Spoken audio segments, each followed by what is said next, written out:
వ్యవసాయ అనుబంధ రంగాల్లో ఇటీవలి కాలంలో యువతను ఆకర్షిస్తున్న ఒక ఆదాయ మార్గం స్పైరులైనా పెంపకం.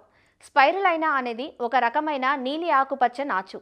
దీనికి ఔషధ పరిశ్రమల్లో, ఆక్వా, వ్యవసాయ రంగాల్లో మంచి డిమాండ్ ఉన్న మార్కెటింగ్పై అవగాహన లేక ఎక్కువ మంది ముందుకు రావడం లేదు.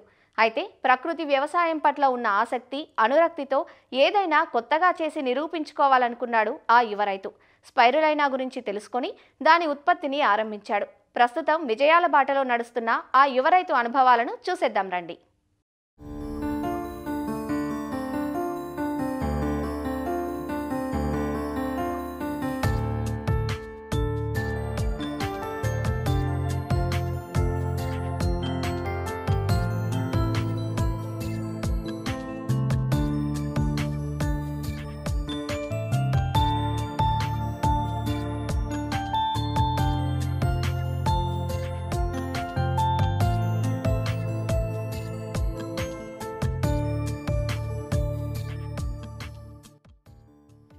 స్పైరులైనా అంటే నీటిలో పెరిగే ఒక రకమైన నాచు. దీన్ని నీటిలో ఉత్పత్తి చేసి ఎండబెట్టి పొడి రూపంలో అందిస్తారు. స్పైరులైనా పెంచుతున్న ఈ రైతు షణ్ముఖ వంశీ. కృష్ణా జిల్లా మోపిదేవి మండలం వెంకటాపురం గ్రామంలో ప్రకృతి వ్యవసాయం చేస్తుంటారు. స్పైరులైనా ఉత్పత్తి కోసం 30 సెంట్లలో 2 చెరువులను నిర్మించుకున్నాడు. ఒక్కో చెరువును 150 అడుగుల పొడవు, 30 అడుగుల వెడల్పుతో నిర్మించుకున్నారు. 30 లక్షల పెట్టుబడితో స్పైరులైనా ఉత్పత్తిని ప్రారంభించారు. స్పైరులైనాను ప్రస్తుతం రొయ్యల చెరువులకే విక్రయిస్తున్నారు. దీన్ని రొయ్యల దాణాలో కేజీ మేతకు 10 గ్రాముల చొప్పున కలిపి అందిస్తారు. దీనివల్ల రొయ్యల రైతులు 10% ఖర్చు దాణాపైన ఆదా చేయవచ్చని, వారికి మంచి ఫలితాలు వచ్చాయని చెబుతున్నారు.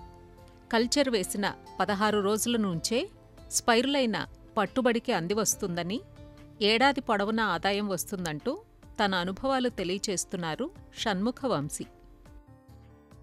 గత 8 ఏళ్ల నుంచి న్యాచురల్ ఫార్మింగ్ చేస్తానండి. ఈ న్యాచురల్ ఫార్మింగ్తో పాటు మేము స్పైరులినా అని చెప్పని ఒక ఆల్గేని మ్యానుఫ్యాక్చరింగ్ యూనిట్ అనేది పెట్టామండి మేము. అది స్పైరులినా అంటే ఏంటంటే ఒక బ్లూ గ్రీన్ ఆల్గేనండి. ఆ బ్లూ గ్రీన్ ఆల్గే అనేది మనకి హయ్యెస్ట్ ప్రోటీన్ ఫుడ్ అండి. అది మనకి WHO organisation, world health organisation వాళ్ళు నిర్ధారించారు. CFTRI మైసూరు, మనకి CFT central food technical research institute అని చెప్పని వాళ్ళు కూడా దీన్ని ఈటబుల్ అని చెప్పని వాళ్ళు ఆల్రెడీ ఆథరైజ్ చేసి ఇచ్చారండి. మనకి కరోనా వచ్చిన టైంలో ఇదే స్పైరులినాతో అదే CFTRI వాళ్ళు చిక్కీసు, చాక్లెట్స్, డ్రింక్స్ తయారు చేసి కర్ణాటకలో పంచారండి. రైతు అనేవాడు ఇది ఒక వాణిజ్య పంటలాగా, రైతు అనేవాళ్ళు పైకి వెళ్తారు అనే ఉద్దేశంతో, అది మనం చేసి చూపిస్తే 10 మంది వింటారనే ఉద్దేశంతో నేను దీన్ని స్టార్ట్ చేశానండి. వాస్తవంగా అయితే మార్కెటింగ్ తిరిగిన తర్వాత మాకు చాలా రకాల విషయాలు అర్థమైనండి. దీని పొటెన్షియాలిటీ మొత్తం కూడా బాగా అర్థమయ్యి స్టార్టింగ్ స్టేజ్లో మేము ఆక్వా కల్చర్లో ఇవ్వడం కోసమని ట్రై చేసామండి. చాలా బెస్ట్ రిజల్ట్స్ వచ్చాయండి. దీన్ని ఫార్మాసిటికల్ వాడుతున్నారండి, న్యూరాసిటికల్స్ వాడుతున్నారు, ఆక్వాకల్చర్లో వాడుతున్నారు, అగ్రికల్చర్లో వాడుతున్నారు. రొయ్యకి వచ్చేసరికి 30 రోజుల వయసు, అంటే హ్యాచరీలో ఉన్న రోజులతో కలిపి 30 రోజుల వయసు ఉండాలండి. 31వ రోజు నుంచి దీన్ని వాడాలండి. మాది అగ్రికల్చర్ ల్యాండ్, నా ఓన్ ల్యాండ్లో పెట్టుకున్నాను. చుట్టూ మనం ఒక 3 అడుగులు ఎత్తుతో ఒక తొట్టిలాగా నిర్మించుకుని దాంట్లో ఒక టార్పులిన్ పట్టాను వేసుకుని, ఆ టార్పులిన్ పట్టాలో మినిమం 22 సెంటీమీటర్స్ వాటర్ని మెయింటైన్ చేయాలండి. మాది వచ్చేసరికి పాండ్ 150 x 30 సైజ్ అండి. ఆ సైజుకి నాకు 2 లక్షల నుంచి 2.5 లక్షల వరకు వాటర్ పడతాయండి. దాంట్లో మనం ఈ స్పైరులినా అనే మదర్ కల్చర్ని రిలీజ్ చేస్తాం. ఈ మదర్ కల్చరు మనం వచ్చేసరికి వేరే ఒక టెక్నికల్ ఇన్స్టిట్యూట్ దగ్గర తెచ్చుకున్నామండి. ఒక కిలోకి వచ్చేసరికి 2500 రూపాయలు ఛార్జ్ చేశారండి మన దగ్గర. దాని తాలూకు సోడియం బైకార్బోనేట్ అని, మెగ్నీషియం సల్ఫేట్ అని, లేదంటే పొటాషియం సల్ఫేట్ అని, ఇంకా చిన్న చిన్న మెడిసిన్స్ ఉన్నాయి. ఆ మెడిసిన్స్ని మనం దానికి ఇస్తే, మనం ఎప్పుడైతే సీడ్ వేసామో సీడ్ వేసిన దగ్గర నుంచి 15 డేస్ వెయిటింగ్ పీరియడ్ ఉంటుందండి. నెక్స్ట్ 16th డే నుంచి దాన్ని హార్వెస్ట్ చేసుకోవచ్చు అండి. మనం పర్ఫెక్ట్గా మెయింటైన్ చేస్తే 3 నుంచి 5 ఇయర్స్ వరకు సింగిల్ టైం ఇన్వెస్ట్మెంట్తో మనం చేసుకోవచ్చండి. ఇది ఒక పాండ్ పెట్టడానికి మనకి 12 లక్షల దాకా అయిందండి ఒక పాండ్కి. ఈ 12 లక్షలు ఏంటంటే ఒకసారి సింగిల్ టైం ఇన్వెస్ట్మెంట్ అండి. అది ఒక పాండ్ వచ్చేసరికి పర్ డేకి 90 కిలోలు వెట్టండి, అంటే తడిది 90 కిలోలు వస్తుందండి. దాన్ని మనం హైడ్రాలిక్లో దాంట్లో ఉండే వాటర్ కంటెంట్ని దాన్ని క్లీన్ చేసి, దాన్ని మనం న్యూడిల్స్ లాగా వేసి దాన్ని ఎండబెట్టి పౌడర్ చేసి 9 kgs వస్తుందండి. 10 కిలోలకి 1 కిలో అవుతుందండి. అంటే మనం 90 కిలోలు తీస్తే 9 కిలోలు డ్రై వస్తుందండి. అలా మనం 1 వీక్లో 6 డేస్ చేస్తామండి. అంటే 1 డే హార్వెస్టింగ్ హాలిడే ఇస్తాం మామూలుగా పాండ్కి. అలా నెలలో 26 రోజులు హార్వెస్ట్ చేస్తామండి.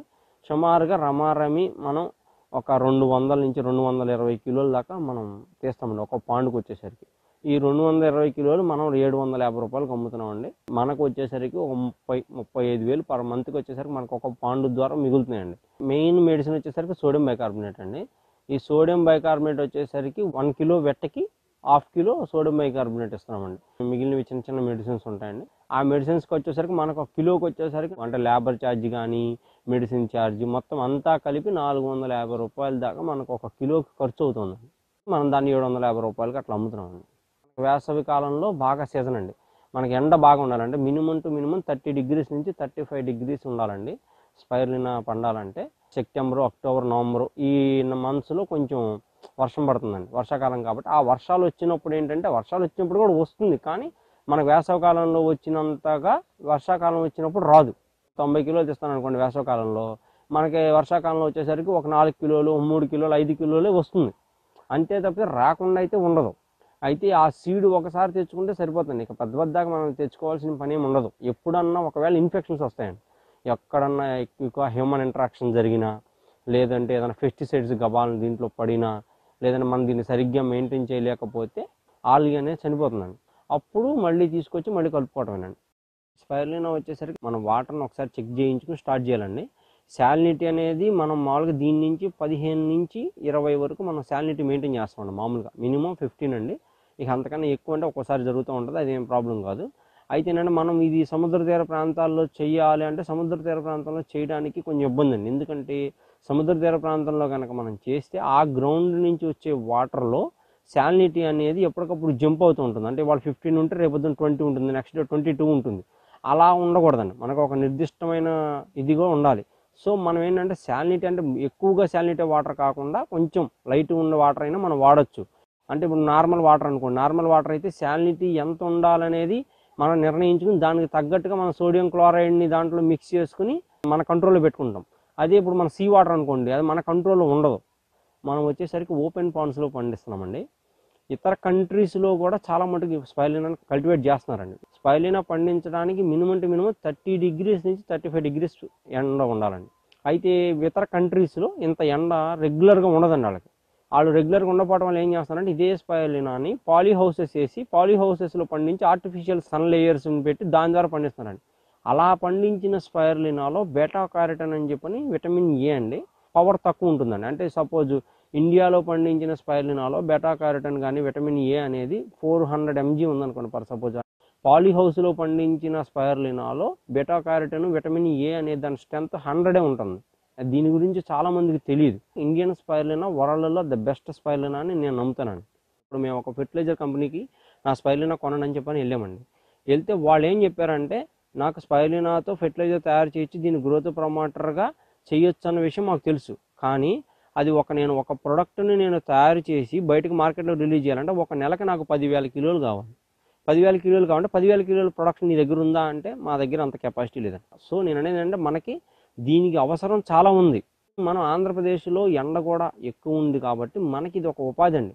ఒక పర్సను ఒక పాండుని వేసుకుని అతని పని అతను చేసుకుంటే ఒక నెలకు వచ్చేసరికి 45,000 సంపాదించండి. ఏ ఫ్రెషర్కైనా ఒక కంపెనీ స్టార్టింగ్లో 45,000 40,000 ఎక్కడ ఇస్తుందండి? ఎంత పెద్ద కంపెనీ అయినా దీన్ని ఇలా ఎంప్లాయ్మెంట్ క్రియేట్ చేయొచ్చండి. నా దగ్గర ఇదే ప్రొడక్ట్తో 45 రకాల ప్రొడక్ట్స్ తయారు చేయడానికి ప్రాజెక్ట్ రిపోర్ట్స్ ఉన్నాయండి నా దగ్గర. దాంట్లో 3 రకాల ప్రొడక్ట్లే అంటే హ్యూమన్ కన్జంప్షన్కి, ఫెర్టిలైజర్కి, ఇది ఆక్వాకండి. ఈ 3 రంగాలలో ఇప్పుడు ఉన్న మార్కెట్లో 30% స్టేకును తీస్తేనే ఒక సంవత్సరానికి 7 నుంచి 8 వేల కోట్ల రూపాయల రెవెన్యూ జనరేట్ అవుతుందండి. 1,00,000 మందికి డైరెక్ట్గా ఉపాధి వస్తుందండి. ఇండైరెక్ట్గా ఉపాధి కూడా జరుగుతుందండి. ఎలా అంటే ఇప్పుడు పాండు దగ్గర పనిచేయడానికి లేబర్ కింద, లేదంటే ఇప్పుడు మనం ఈ మెడికల్ తెచ్చుకోవడానికి మెడికల్ షాప్స్ కింద, ల్యాబుల కింద, లేదంటే ఇంకా ట్రావెల్స్ కింద చాలామందికి మనం ఇంకొక 50,000 మందికి అంటే మనం ఒక సంవత్సరానికి 1,50,000 మందికి మనం ఉపాధిని కూడా కల్పించవచ్చండి. అసలు ఈ ఉపాధి కల్పిస్తూ మనం ఇవాళ సమాజంలో చూసే ప్రతి ప్రొడక్ట్లో కూడా కెమికలైజేషన్ అనేది బాగా ఎక్కువైపోయిందండి. కోళ్ళ ఫామ్స్లో 45 నుంచి 46 డేస్లో పెరగాల్సిన హెన్ను ఇవాళ 36 డేస్లో పెరిగిపోతుందండి. అదే హెన్నకి మీరు స్పైరులినాని సప్లిమెంట్గా ఇవ్వండి. డైలీ డ్రింకింగ్ వాటర్ కింద స్పైరులినాని ఇస్తే మీకు 36 రోజుల్లో 2.5 కిలోలు హెన్న తయారవుతుందండి. ఇది ఆల్రెడీ సైంటిఫికల్గా కూడా ప్రూవ్ అయిందండి. దీని మీద జర్నల్స్ ఉన్నాయి. ఇది చాలా మంచిదండి. మనకి ఇంటర్నేషనల్ మార్కెట్ కూడా బోల్డ్ అంత మార్కెట్ ఉందండి. మనకి ఫుడ్ అండ్ బెవరేజెస్లో కూడా బోల్డ్ అంత మార్కెట్ ఉందండి. చెరువు వద్దకు ఎక్కువ మంది జనం వచ్చినా నీరు కలుషితమైన ఉత్పత్తిపై ప్రభావం పడుతుంది. కాబట్టి అవసరమైన జాగ్రత్తలు తీసుకోవాలని రోజుకు 3 మనుషులు తన చెరువుల్లో పనిచేస్తున్నారని తెలియచేశారు. ఒక్కో చెరువులో 120 కిలోల మదర్ కల్చర్ను వేశారు. కిలో 2,500 ఖరీదు ఉండటం వల్ల ఒక్క కల్చర్ పైనే 6 లక్షలు ఖర్చయిందన్నారు. అలానే టార్పలిన్కు 4 లక్షలు, మీడియాకు 3 లక్షలు అయిందన్నారు. ఉత్పత్తిని విస్తరింపచేసే ఈ రైతు ప్రయత్నాలు సఫలం కావాలని ఆకాంక్షిద్దాం.